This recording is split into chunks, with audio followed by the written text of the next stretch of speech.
Welcome, everyone, to the Shared Diary podcast, 3 Women, No Secrets, Just Life.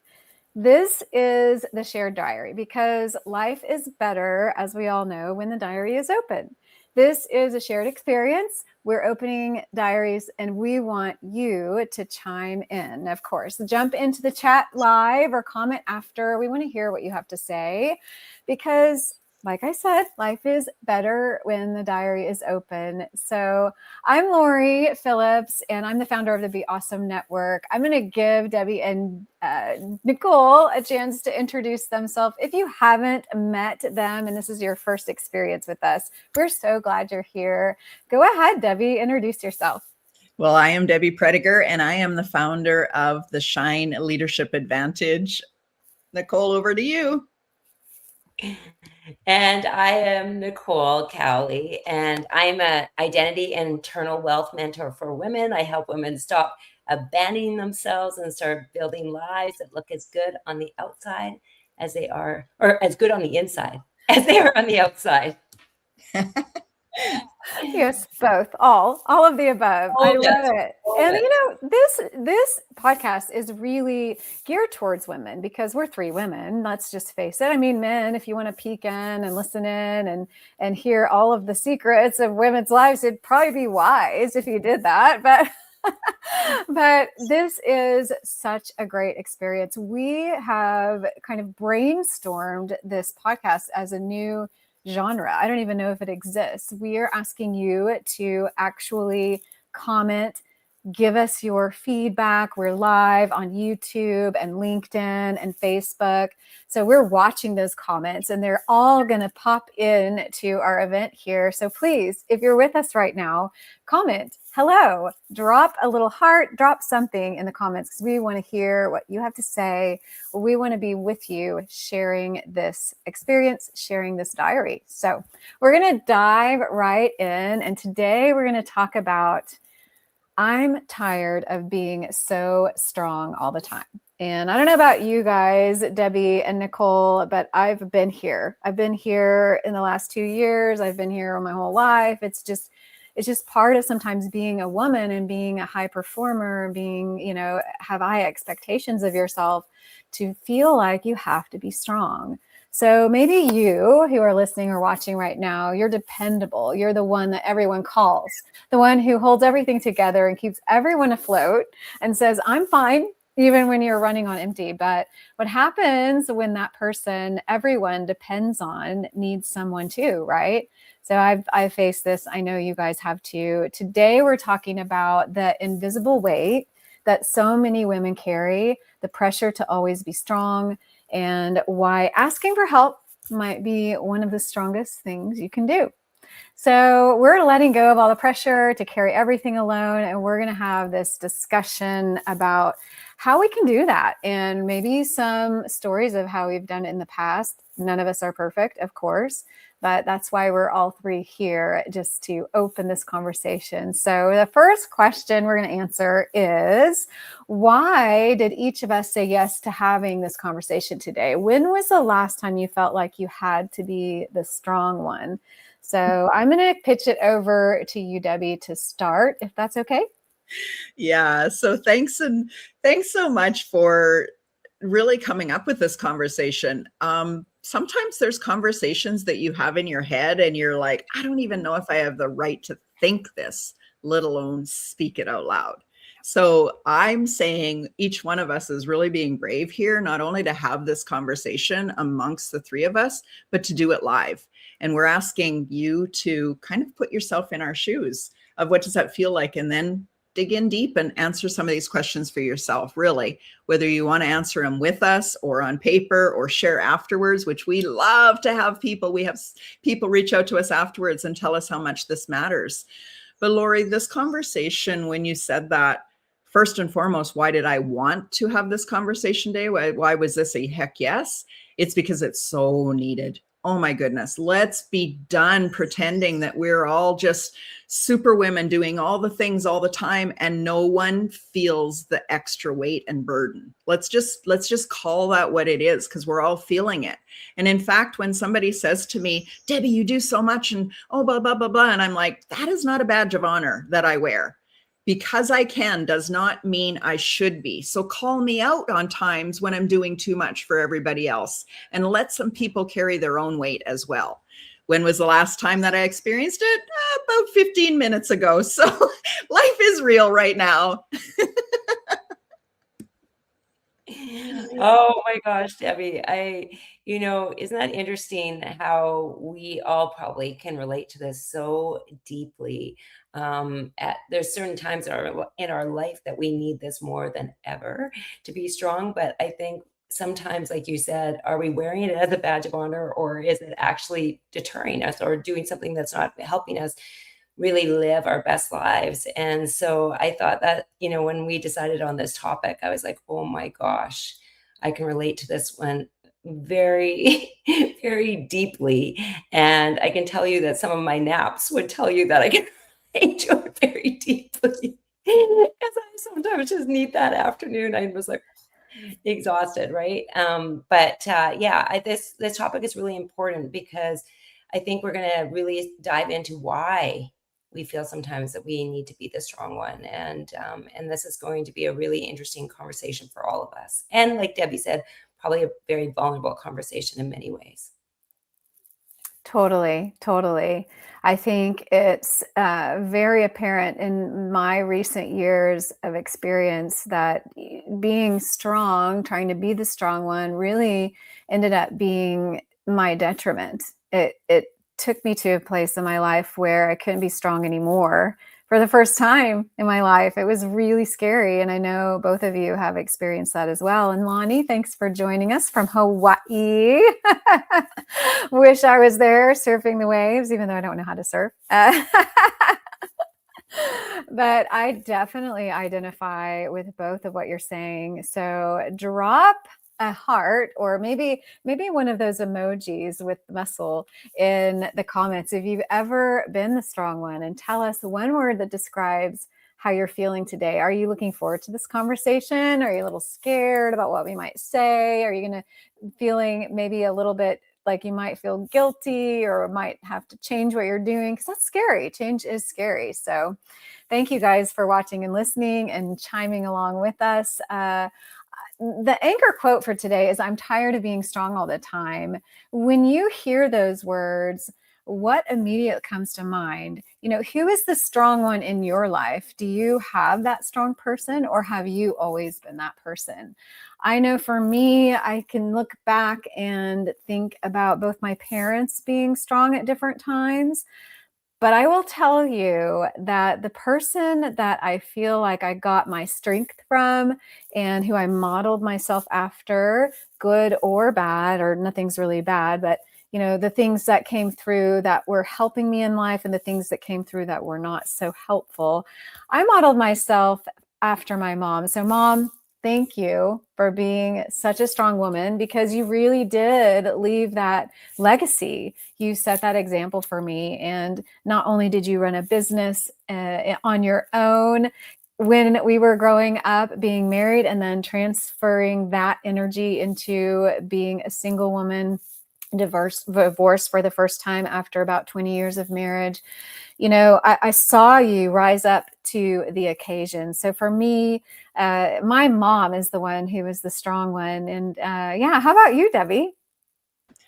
That's such an interesting question. When you first asked it, I was like, oh, who do I have to lean on? And honestly, didn't love the answer. I didn't love the answer that I heard myself say.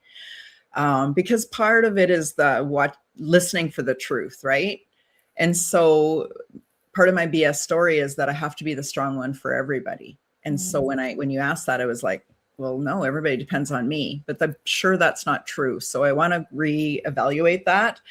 But when you shared about your mom, I was like, wow, I have had so many strong women modeling what it looks like to be a stay-at-home mom, what it looks like to be a pillar of a community, what it looks like to be a working mom, what it looks like to kind of choose your life and do it all. And maybe they made it look too easy. And then I adapted that as like, well, that's just how it has to be. So thank you for this conversation. I'm seeing a little bit of patterns erupt from this already in just these two questions. Where did I learn to be the strong one? I always thought it was like, I just had to, it's my survival mechanism. I had to. But what if there was other things and other people and other influences that helped me see it as the good thing in life, not just because I had to? Love it. How about you, Nicole? Yeah, that was so good, Debbie. I can relate a lot to what you said, Debbie, on this too.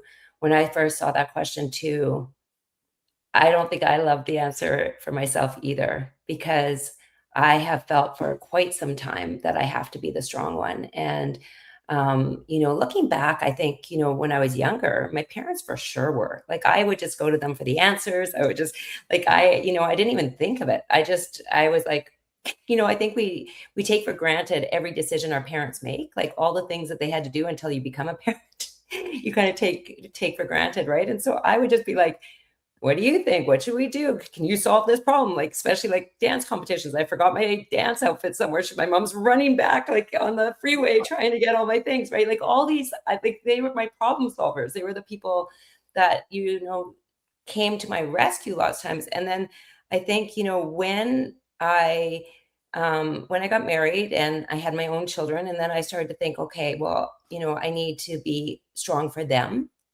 And what does that look like? But I think, again, when my marriage dissolved, I actually didn't feel like I could turn to a lot of people. I felt like I had to do it myself. And there was something in me that just said, like I had to prove to myself that I could do this, that I could. And I think it was probably something that an armor that I put on, like I've got to be the strong one. And sometimes I think I've carried that from that moment. It was like it was survival, right? It was a survival mode that you go into, and it's like, I'm going to be strong and I'm going to have my kids, like I had two people relying on me. I've got to do this. And then as time went along, I realized I kept holding that pretty tight. We have certain lessons and rules that start to come into play based on experiences, is what I've found for myself. And sometimes it was really deterring me from getting help from people coming in and helping me out. So I thank my parents for all that they did that I didn't recognize when I was little, when I was young. Thank you. And then and then I had to step into it. But did I step into the extreme? Probably. For sure. Can I just jump in here? Because I think this is fascinating that this is what we do. Nicole, you're like one of the best of people breaking through limiting beliefs and old habits and patterns and identity. And even us that do this every single day, we still have blind spots. And so there's always these conversations that allow you to go deeper. And again, I'm proud that we're doing this publicly. But my question is, do you have somebody to ask these questions and answer these questions? Do you have that person, whether you think they're the strong one that's going to help you get out of it, or maybe just that really safe ear that you can just have honest conversations with, is so important. Yeah, Debbie, I agree so much on that. That question is, do you have that person? And if we don't, we sometimes have to look both ways. Like inside, am I allowing myself to have that person? Am I going to open myself vulnerably to have that person? Or, am I going to have the courage? Yeah, I guess the courage to ask for somebody to come into that place, right? The courage to say, I can't do this all on my own. I'll just come really quickly back to identity. When we were talking about identity, a lot of women I work with, and I saw it 100% in myself, is that when you build an identity of being strong and being the strong one, or you get, even if you get some accolades for being strong, right? And you start to take it in. So then you're starting to be like, that is who I am. And so when life gets kind of crazy and it gets really challenging, and we are not meant to do this alone and by by ourselves, it makes it really hard to reach out to tell people you're going through it, because your identity is, I'm the strong one. So then Mhm. it breaks your identity. It's like, oh, if I say that to people, they no longer see me as that, and then I don't see me as that, and then who am I if I'm not that strong one? So I love that you came in with that, Debbie, because I've really noticed that that was a huge part for me, huge.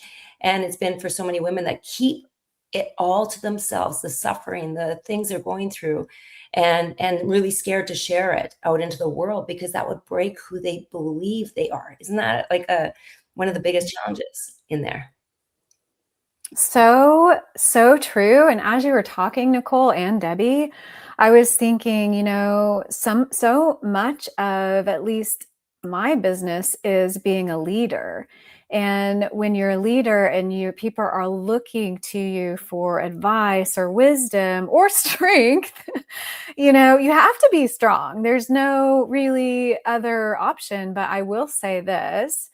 When you are leading and you're leading with your heart and you're leading with vulnerability and you're being honest about who you are and how you're showing up, and maybe this day that you're having to lead, you're like, you know what, I'm out of energy, guys.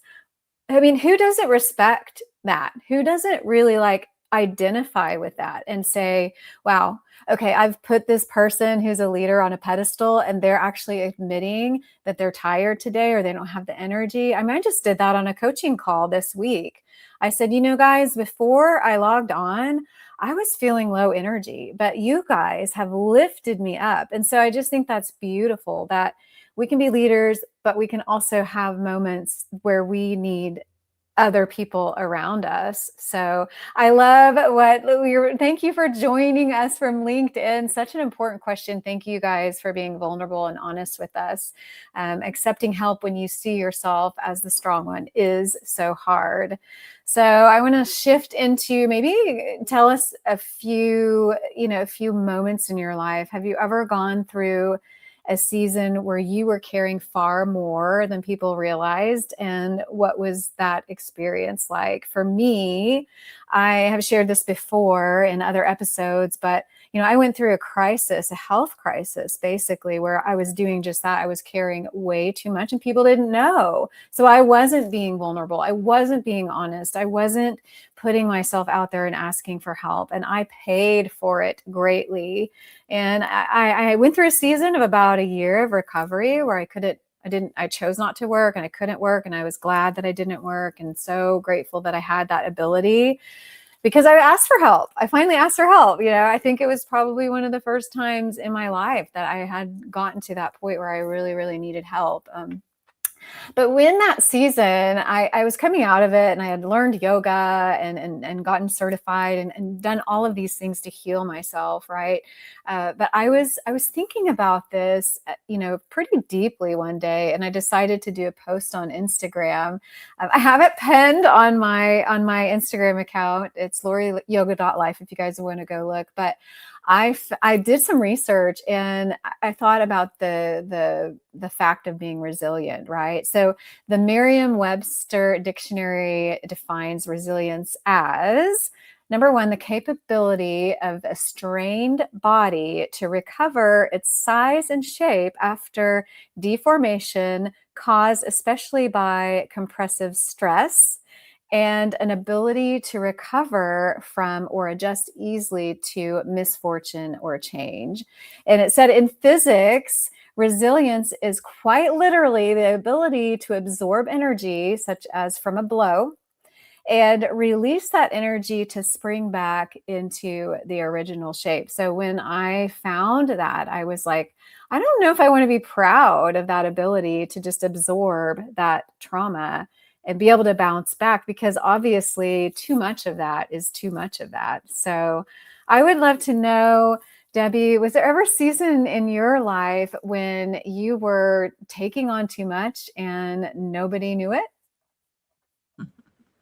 Boy, oh boy, my answer just seems to be a pattern here, but yes, a lot. many, many seasons. You know, I was the person that was at 10 years old was cooking and cleaning for silage crews. And, you know, I was 10 and I was driving, you know, 15 minutes to town to get groceries because I needed to. So did people know it? Yeah. But they'd also seen that I was doing it. So I learned at a very young age not to ask for help, just to step up and do what was expected. And then when I had my twins, like that was a really, really hard time. I was going to nursing school. I had to quit nursing school because they feel like I lost a child. And then they found out I still had two more. So I needed to really protect these babies so that I could have these children. And then what would that look like? I needed to go back to school as soon as possible, or I would have to start all over. And that year all over, and there was a lot, and there was lots of things happening on the farm, and we were not financially abundant at all. So there was a lot of responsibilities just in that. And I can see many times where my body, you know, just took control and said, well, if you're not going to slow down, we're going to slow you down. And that is really interesting because right now I'm writing a chapter for a book that is all about the body and how it sends messages to you and how it's up to you to actually listen. But I think the other thing that we often forget is that when we're spending energy all the time, giving, doing, we're spending our energy. So how are we actually sourcing our energy back? How are we receiving, not just receiving, you know, hugs and kisses and love and support, but how are we receiving the energy that's available for us? And so that is also a conversation that I've been privy to this week. So interesting that what a simple question of when have you really overextended yourself, and then thinking about, okay, that was the pattern, but I have a choice today to move out of that pattern and move into something that is not only sustainable. That's really what I've been doing with my business for the last 18 months, is building something that is still huge. It's going to impact a lot of people, but it's not dependent on me. And that's really what I've been led to for the last, you know, couple years here, is that Debbie isn't a solo anymore. She's not all alone on an island having to figure it out. And that is another reason why we're doing what we're doing here today. So great question, Lori. Nicole, how about you? Well, Debbie, there was so much that you just shared that I'm like, oh my gosh, there's so much in there. You know, for me, I realized that when I was in a marriage, you know, it was always a team. And so you'd be able to divide things up, and you'd have somebody, or just like on the most, like on things that you were worried about, you had another ear to talk to you, and you had somebody to say, hey, do you believe this? Is this okay? What should we do? Like, what should we do? Not what should I do? And then, you know, when the marriage ended, I had so many what should I do moments, like so many what should I do moments. I remember being in bed and just like tears streaming down my face because I was like, I don't know. I don't know. Like I had so many I don't know moments. And so I think though, what was interesting about me on this is that because I had talked about this before, I really outsourced my knowledge or my trust to other people. Like I would ask everybody else what they thought was right. And so then when I actually had to come in and do this and be the strong one, I didn't have a lot of trust. Like I really didn't. I was like, I don't know. I said, I don't know, probably like every day, many times a day. I don't know. Right. But that wasn't necessarily the truth. I did know if I actually slowed down and I started to do the things, that if I started to connect to myself, and that's when I really realized like I needed to start to connect to me, because I had been connecting to everybody else. So I was like, okay, how can I learn me? Like to trust me, to understand me, and all of that. And it came from like asking me really hard questions and then taking action on things that scared me, but actually did it. Like I'd actually go do it. And even if it didn't turn out, I'm like, okay, I made a decision. I at least made a decision. So, you know, I think that was the time of being on my own has been one of the most challenging times for sure, but also where I grew, because then I also realized after all the times of I don't knows that I did have to bring in the troops. I did have to bring in people to help me because we can only see what we can see through the lens of what we've learned. I think that's like, you see through this lens and that is it. And I needed people to come in and say, hey, we see something different. We see this, we see that. You can do this. And I'm like, oh my gosh, you're so right. You're so right. Because I couldn't see it. I actually couldn't see it. And so I will tell you that even these two women here on here for me have helped me see things that I can't see. Incredible people, women in my life that have been like, you're still living in a story that, isn't necessarily true anymore. And so asking for help became a brave move on my part because I was like, oh, I've got to get strong and be on my own. But oh, no, I don't. At the same time, I got to ask for help. I was like, how do I balance both of these things, right? And it is a balance. To me, it is a balance of learning yourself, but also not being so independent that you can't be interdependent. You can't be in a relationship where you actually are like, I trust you too. I trust your feelings. I'm going to move with you. And that's what I've been trying to learn as I go along, because that's a vulnerable place to be, especially when you've been in a place where you got hurt. So then you're like, I've got to be strong and I've got to be all this, but you don't get very far on your own. They say that all the time, right? What is it? If you want to move fast, go on your own. But if you want to go really far, go together. I think that's what it is, but something similar to that. I don't know if I got it right, but I think we need people so badly. I wanted to come in because one of the questions on here, and I thought this was really good. It said, it's hard to be vulnerable though, as a leader. How do you balance that? And I want to come back to that because I think we were talking about that a little bit before this, but I agree. As a coach, this was very hard for me because I was like, oh, I'm supposed to be knowing all of this stuff and how you're doing life and all of these kind of things. And then I'm like, how can I be vulnerable and share that I don't know all the things, right? And so I used to think I had to do it from that place. And then when I started to realize that, oh my gosh, that is not how I connect with my clients and everything, because they would, if they thought that I knew it all, then it was very hard for them to do the things that were challenging and all that. But when I started to share the things that were hard for me, and then this is how I kind of moved through it, or how I am moving through it, they were like, oh, I get it. I get it. We don't have to stay here, but here's a way through. Like we can open up. And when I was vulnerable, they were able to be totally vulnerable and being able to share. And I think that was the most, like, that's what I've learned along the way of that, is not coaching from here, but right beside you. Like, this is what I've done. And this is what I know has worked. And we can try it together. Right. Because I'm going to make mistakes too.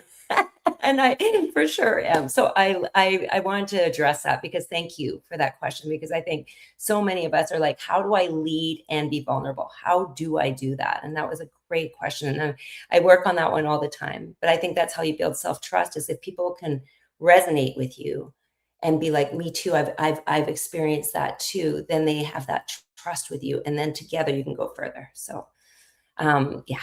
And so I just wanted to add that. Thank you for that question. Wow, I love that, Nicole. It's so, so true. And I think it's a lie that we tell ourselves, that we have to be strong. And that's what we're talking about today, is feeling like we have to be strong, or having the experience of, why do I have to, why do I feel like I have to be strong? And it's a mind shift, and I'm tired. I'm tired of being strong all the time. Such an important topic. And I love what Debbie and you, Nicole, have been sharing, because as you can see, there's so many comments coming in of other women who are feeling the same way. And I love that question too. It's hard to be vulnerable as a leader. How do you balance that? Well, I think it's not necessarily a balancing act. I think it's a lifestyle. It is a mindset. It is a reset. It's a reframe, right? And I think when we're trying to be so strong, we're acting out of fear of failure, fear of someone not thinking I am who I say I am, those kind of fear motivating mindsets just defeat us from the very beginning. So I think it's super important to understand when you're operating out of fear and when you're operating out of true strength, which is, that the highest vibration that you can live in is being your authentic self. It's not, there've been studies, and I know Joe Dispenza is one of them, but I know there's several leaders in the field of vibration and energy that talk about, it has been gratitude in the past. It's always been gratitude, gratitude, gratitude. So let's put 3 things down in the morning that we're grateful for. And let's have a grateful spirit all throughout the day and find things to be grateful for. That's amazing. But actually a higher level of vibration is actually being authentic, being you all the time, no matter what, and not to just say things that are rude or not have a filter, but be authentic. So I love that so much. And Lonnie says, I had to pull over to share this, what I call my lifeboat, having 3 to 5 people that you turn to for help and advice. It's proven that having those people will add years to your life and life to your years. I love that. I love that. It's so true. We talked about that last week. We talked about having that board of directors of people who you can go to and glean from. And then thank you, Taboo Talk with Sarah. We are connected at Facebook, and we actually did an interview together. So I'm so glad you're listening here on YouTube. She says you're asking so many great questions. So thank you guys so much. This is exactly what we want, is we want this to be a shared diary. That's why we named it Shared Diary. Not only is it shared between the 3 of us, but it's shared between all of us here. And whether you're watching this live or listening to it later or watching it later on YouTube, we do want you to chime in. So if you're watching the replay and it's been weeks or months or however long, please comment and give us your thoughts on what you're going through, because we want to open our diaries and share those pages with each other. So I'm going to shift into our kind of quick fire questions. And I always love this. It's a rapid fire round, and it's kind of like this or that. And it's kind of a game, and just kind of, it's so fun to do. So this is the first rapid fire question. Asking for help,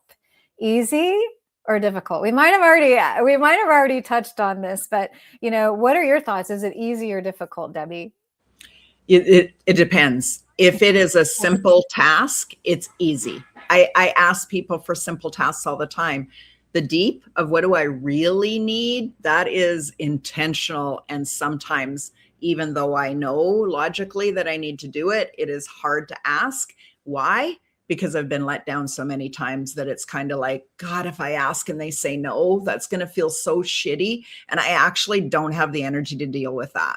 So it's easy to ask simple asks, not so easy to ask the thing that really matters. Well, yes. And as you were talking, Debbie, I was thinking about this. I would say I'm working on it still. I still take over too many things and do too many things without asking. And it's really interesting. You want to know one of my things, this will be my vulnerable moments, but so I feel like sometimes if I do it myself, I won't necessarily have to pay everybody back and all that they have done because I don't have the energy to do it. I'm sometimes too tired. And so I feel this guilt, like if I don't show up enough for everybody else. And so then I do it myself. So I'm telling you, like, one of my secrets here, one of my things, but one of my diary entries, but I sometimes have gone into that place where like, I'll just do it. And I have this feeling like I get so worried about owing all these beautiful people in my life so many things. I want to give so much, and then I get worried about that. So I don't know if that made sense on there, but it has been a challenging thing for me sometimes to ask for help. I'll take it over and just do it. And I also think I think that's also part of just who I have been in the past too. Like I just take over and do it. And that could be also from a place of like control. Right? Like I like a little bit of a control issue here. Like when I have to do the thing, right? And you don't necessarily allow everybody else to do their thing Yes, but I've worked on this so much, and I would say with my kids and we've said, like, I've had to tell them we're a team. We're a team in this, and so they have been incredible, like stepping up to do the things in our house that need to get done.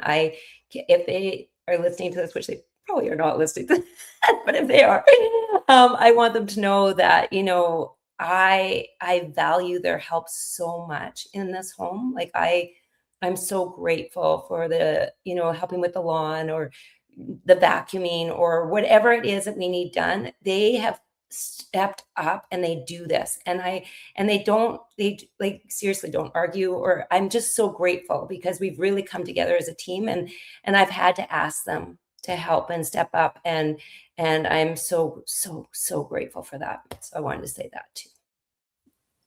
I love that, Nicole. Also, just the fact that you're admitting that this is me too. Sometimes I think control, the like, well, they're not going to maybe do it right, so I better just do it myself, that whole thing. And that's such a trap because there's a rule, and it is if you can give 20% away of your tasks to someone who can do it 80% as good as you, then it's probably worth the trade, right? And so who are we to decide, oh, I do it the best? It's the imperfections, the things that you see, the flaws that you might see in something that someone else does for you. No one else is going to know, and no one else is going to notice those things. So like as a businesswoman in that kind of perspective, delegating and things, that's a little hard. Sometimes we don't want to ask for help because we just want to do it ourselves.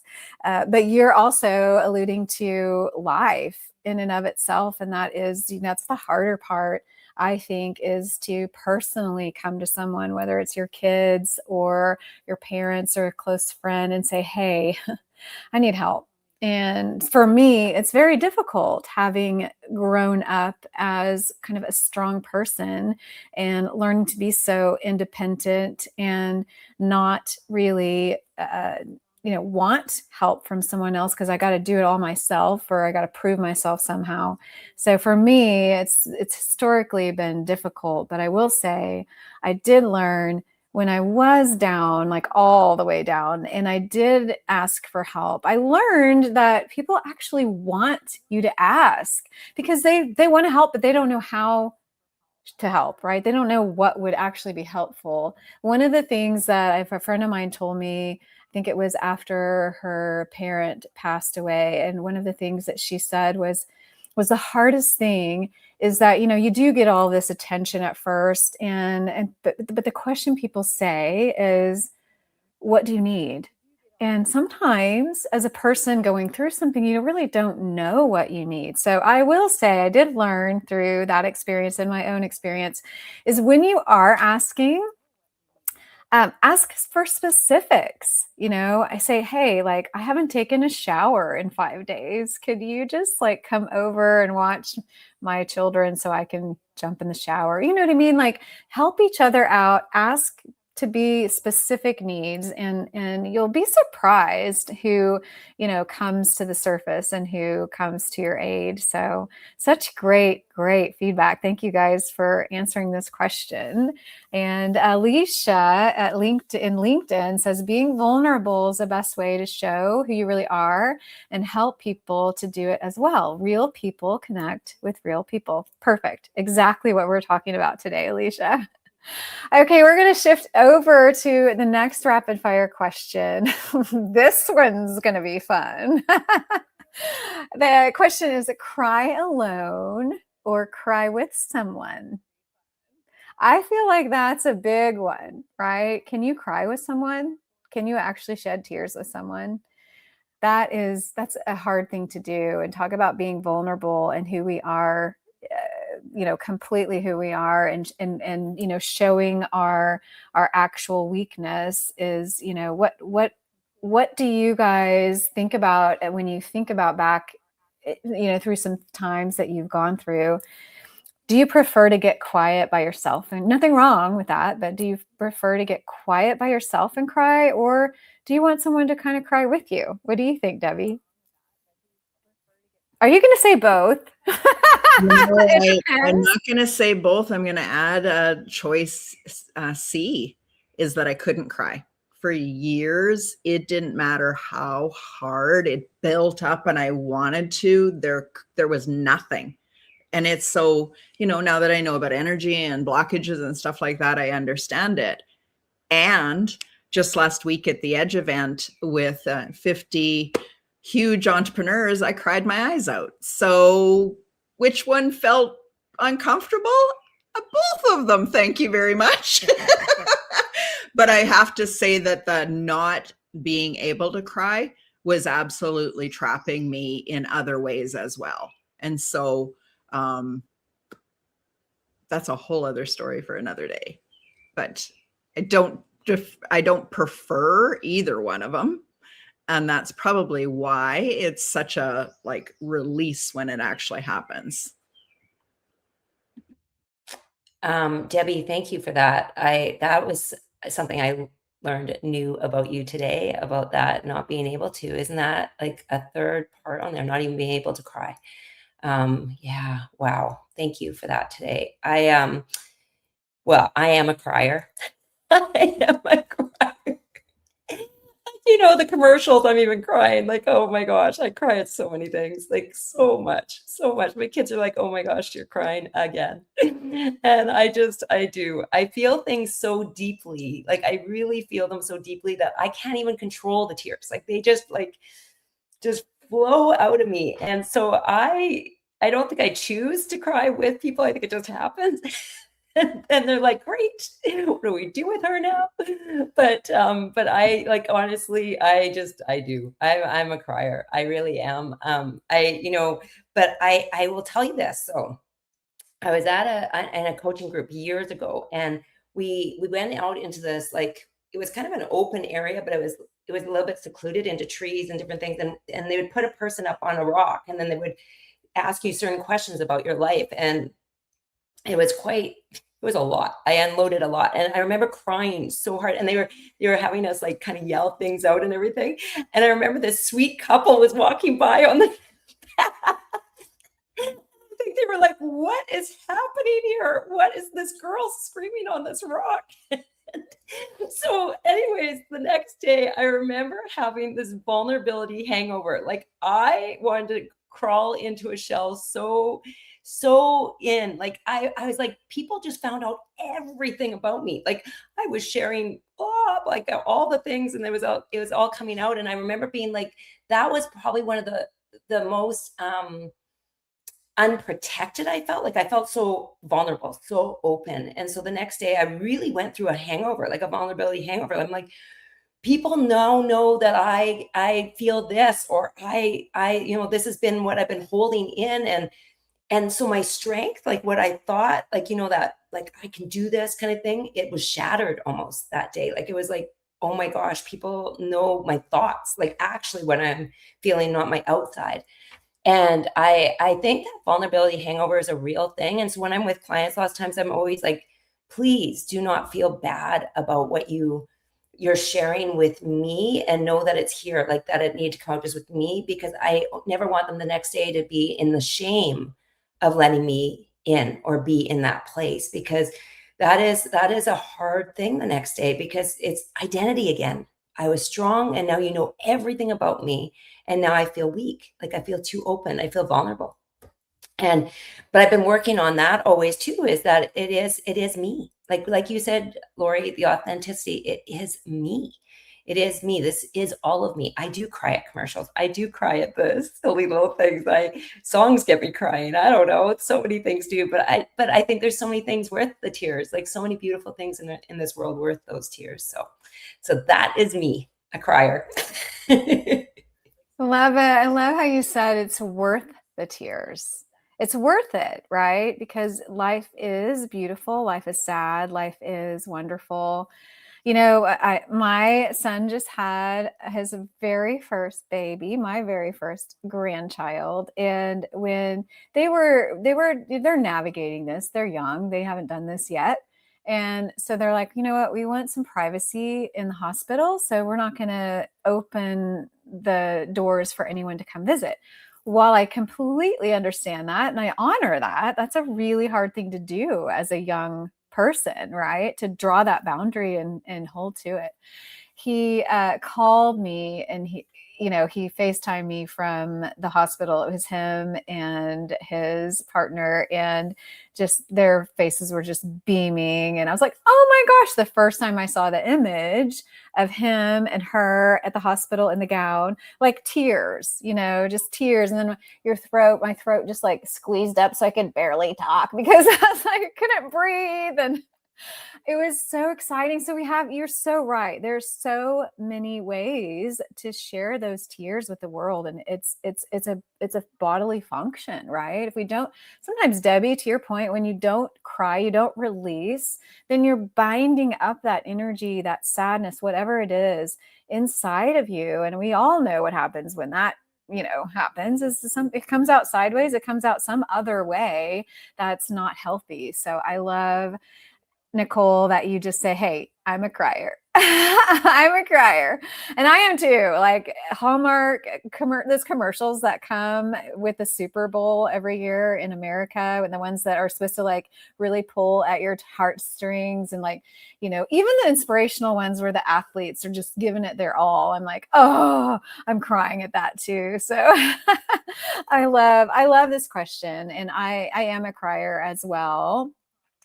I think it started out very early on. It's just a developmental thing. And I was a very sensitive little girl. So that we all know that the little girls that we are don't really, like, we grow up, but we stay in that little cocoon in some ways. And we go back to that cocoon when we need it. So yeah, I had to learn how to kind of manage my emotions and my tears. And like you, Nicole, I had an experience with a kind of a workshop. It was a whole week of inner child work. And it was going back to the trauma that you faced as a child. And some people have faced such awful things as children, but everyone has trauma. And what's interesting is the body doesn't delineate between, a number 10 trauma, like let's say abuse of some kind, and, an emotional trauma, like being rejected by your friends. Like your body takes that energy in and it holds it there, and it doesn't know, like it's the same, it's the exact same. And so we feel that trauma, we experience that trauma. So going back and revisiting that, of course, I'm letting all of that out, in the sessions, in the group sessions. And I'm again experiencing that, tightening of the chest, tightening of the throat, and not being able to, even get a word out. I'm just like, whoa, and it's like, although that's so freeing, you're right. It's so like, it's kind of embarrassing in some ways, but you know what? I learned through that process. And at the end of that week, everyone had a time of like that. And so then you bond with each other, you understand it's okay. It's okay to let that emotion out. It's part of life, right? So Taboo Talk with Sarah says, letting go of control can be really hard when you have been the one who does it all. And that is so true. And whether that's with your emotions or asking for help. And Lonnie, you say, for so long, I was told that crying was a weakness and not professional. And now I know that most times when I cry, it's because something had touched my core, my heart. And she says, Nicole, I know I have a sister to cry with, even at commercials. I love that. I love that so much. Thank you, Lonnie. And thank you, Debbie and Nicole, for visiting this topic. I think it's so important, especially as women, because we are a little bit more emotional in some ways than men. So, all right, the next question is, what's harder, saying I need help or saying no? This one's a hard one for me. I need help or no. I don't know. What do you think, Debbie? Yeah, that's a good question. Again, thanks for these thoughts. I think that my answer today is I need help. I think I've gotten better at saying no. There's a lot of room for me to say I actually need help. And it's a little bit of like, okay, let's rally the troops. Let's all work together. And I'm good at that. when we're working for a central cause, but when I actually need them to say, no, come help me, not my business or the thing we're all working on together, that's a little harder when it's me personally receiving the help. Yeah, I definitely have been better at saying no. I had to really work on that too, because if you have any people pleasing tendencies in you, you're just like trying to help all the people and do all the things. And I had to learn that a long time ago of practicing saying no. Although I still have like, I'll say no, but because, I have these because I soften my nose. I soften my nose sometimes. But the asking for help is still, it's at like, it depends. Like if it's little, yes, easier for sure. It's the big stuff. And yeah, I think I'm just still always working. I'm still working on it. I'm still asking myself to put myself out there and ask for it and just say, I think it's that opening up to that vulnerability of like, this is who I am. This is what I can do right now. This is the place I'm in right now.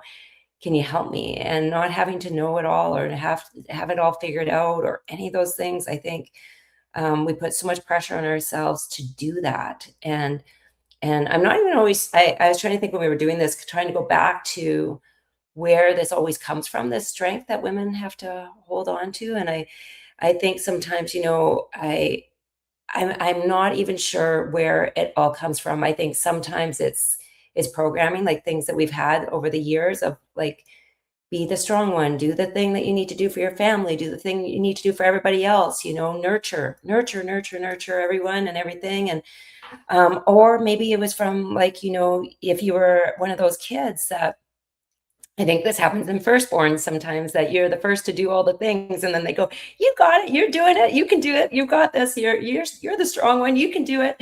I never worry about you. I remember my dad saying, "I never worry about you." I'm like, "Can you please worry about me sometimes?" I actually need somebody to check in sometimes, to just check in. And I remember having that conversation with my parents. I said, I broke down, I was crying, and they're like, "What's going on?" And I'm like, "Well, you're not, I needed you to check in." They're like, "We're so sorry, because it always seems like you've got it. Like you've got it." And then they didn't know that I didn't have it. And so I had to like start to learn to ask for that too, because I think it was part of my personality to have it, to just do it. Right. And then I think that also sat in there as a compliment almost, right? That you've got this. And so my poor parents were like, "Oh, we didn't know. Like we just, because you didn't ask and you always seem like you do." And I'm like, "Yeah, but sometimes you just don't. You just don't." And if somebody could just check in, really check in. But it wasn't their fault. It has to be me communicating that, right? What we were just talking about. It's like me saying, "I need it. I need help. I need help." Yeah, I think that's such a good point, not knowing sometimes and ask, and as a friend, as a mentor, as a mother, as a daughter, the relationships that we hold, I will say, when you think of someone in your mind, reach out. That for me, that's a very, very basic rule. If you think of someone, reach out, because it could be that they do need help. And there is such a thing as knowing these things, because we're interconnected. We are in relationship with one another. And I never want anyone to ever think they're alone. And I think that's why I love this podcast so much, is because we want to invite you all who are listening and watching to be a part of this conversation and not feel like you're alone, not feel like you have these struggles and no one else does. Because the bottom line is, it's not true, right? So thank you, Taboo Talk with Sarah. Sarah, I'll just call you Sarah. It's not always a choice. Sometimes the tears refuse to fall, and then sometimes they flow freely when I don't want them to. Exactly. Well, and for me, I think, to answer the question, is it harder saying I need help or saying no? I think historically, the saying no has been hard for me because of the people-pleasing tendencies. And I didn't know how to do it when I was a shy girl. So I just kind of smiled and did what people told me to do. Then in high school, it gets even harder because, you have all these pressures of needing to fit in. And then when you have kids, you don't want to tell those precious little babies no. It's just hard. It's hard. And so when I went through a transformation in my own life and started to draw boundaries and say no, what's funny is that people in your life you've been saying yes to for so long start to go, wait, what? What? You're saying no? Yeah. And it's like, and I had like some really deep conversations with people in my life who were disappointed because I wasn't showing up like I used to, but I had to explain to them, listen, I was showing up for you. I was showing up for everyone way too much. I have to take care of myself. This is how I'm taking care of myself. And I've changed. And so I'm saying no more. It's nothing personal. And it's not only happening to you, it's happening to a lot of people in my life. So, it's really cool to be able to kind of use that power and that strength in that way, of course, appropriately and not being hurtful, but be honest, be authentic, be who you are. And so for me, that's been a hard thing to do, but I'm finally getting good at it. So yay. All right. Well, we're going to do one more thing. We have so much to talk to, and this time always goes by so fast. But I will say, we are starting to develop our own diary pages for you guys who are listening and watching so that you can download them and think through these things yourself. It's a tool that we want to give to you for free. So we're working on how to get that to you where you can find, and you're listening to podcasts, you should be able to go to the show notes and find that. But if you want that resource, please use the description in this post to reach out to any of us, and we'll get that to you. But again, we're starting this imperfectly. And that's what I love. This is such an organic process of starting this podcast. We're not going to have all our ducks in the row, right? We're not going to have it all together, and we don't pretend to. So in this resource, we'll have some questions and that kind of thing. But for right now, would love to just give you guys some actionable practices. And thank you, by the way, Nicole. She's our content queen. She comes up with these ideas every single week. So while they're saying, thanks for that question, Lori, I'm saying, I'm literally just reading it off of what Nicole came up with. So I'm not taking that credit.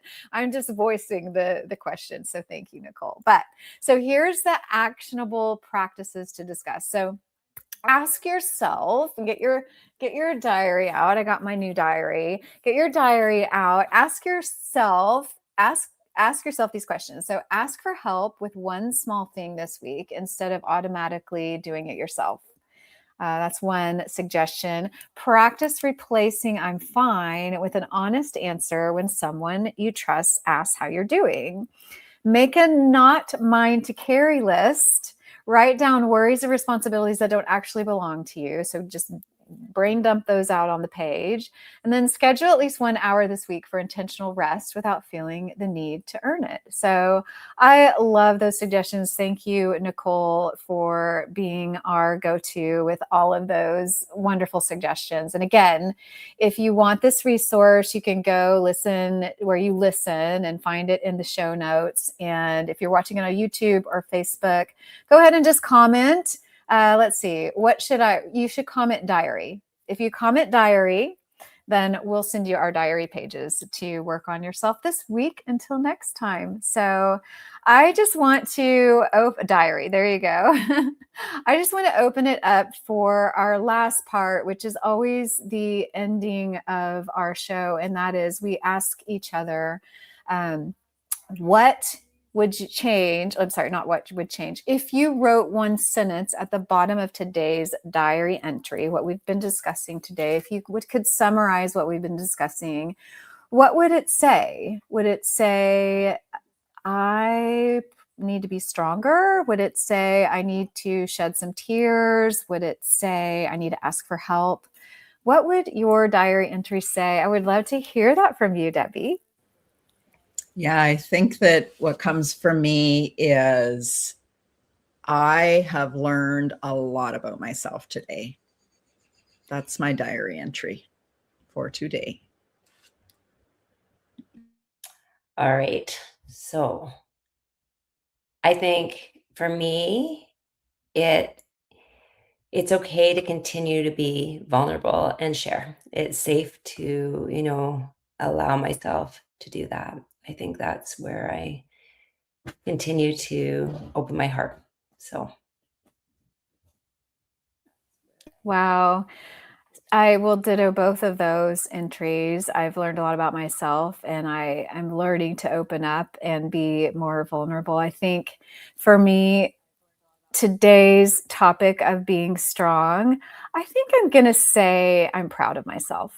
And I hope that you guys are proud of yourself in some way, because it's important to recognize, it's important to think about where you can go, but it's also important to recognize where you have been and where you are now. So I feel like I've made some progress that I'm proud of.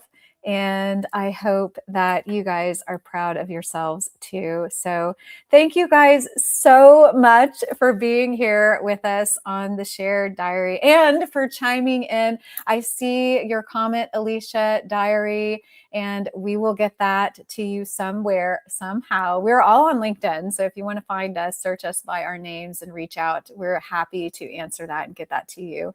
And thank you again, Debbie and Nicole, for being such wonderful co-hosts. We're all co-hosts here. I'm not the host, I'm the co-host, just like you guys are. So I love that we're sharing our diaries. I love that we're sharing our lives. And I love that we're sharing it with all of you. I am going to jump in here because there's a couple things that we can do in StreamYard that I thought was fun. And one was polls. And so I'm going to put a poll up here and I'm going to see what it looks like from your end. So let's just go in. Okay, there it popped in on the side. So we can do this live during our show, asking questions, and then you guys can answer them and they come back to us. So let us know if we love that. And then I stop the poll and then it's going to say, okay, this many people asked. But then we can also have multiple different questions throughout. And I think this is a really fun way because, Lori, what you said, I think is fascinating is that we've actually gone back in time. We aren't just doing a podcast, we're doing a talk show. And that is a different format. Remember back in the day when you used to phone in on the radio and you'd go like, I want to talk about that. Well, we don't have that radio, but we do watch, listen, and we want you to connect with us in real life, right? Like we get messages after the show and that matters so much to us. So let's keep having these conversations. And thank you so much, Lori, for just letting me just pop in there and do that. Absolutely. I just want to say, first of all, to my tech goddesses here, I'm always amazed by Debbie and Lori. They always are incredible. But I love that because we do want this to be interactive. We want to create relationships with all of you as you come in. We're so excited to see new names pop up. We are honored that you're on this journey with us and that you are sharing parts of your heart in your comments. And we know that, it takes effort to do that and to be here, and it takes trust. And so we are very, very grateful that you're on this journey with us, because this isn't, like we said, we're not doing this alone. We're doing this with all of you. And we're bringing topics that, we hope you can relate to as well. And please also share if you ever have topics that you're really excited or something's, burning in your pocket and you're just like, we talk about this when the girls are together and when we have drinks or we're out somewhere or we're on our walks, we're always like, can you believe this? Or how do you deal with this? And we want to have these conversations because those are our real life conversations. This is how we want to interact with you and build a community around this, the Shared Diary community. So we're very grateful for every new person that's here today, grateful for every person who's been with us along the way. Thank you so much. We're just getting started. And we can't wait for you to be on this journey with us. Your comments matter so much. We see you. Oh, what an amazing way to end our podcast today. Thank you, Debbie. Thank you, Nicole. And that's what I love about us is that we're not afraid to be like, well, I'm sorry, time's up, but we're going to keep going. we have a few more things to say. So I love that about us. And it is a shared experience. So thank you so much, Nicole, for bringing that up to the surface. Thank you, Alicia, Lonnie, Sarah, everyone else who joined us today live. And please join us every Friday, 2 p.m. Eastern, here where you're watching. And we would love to see your comments because it's important to us, just like Debbie and Nicole have both expressed. So this has been the Shared Diary, because life is better when the diary is open.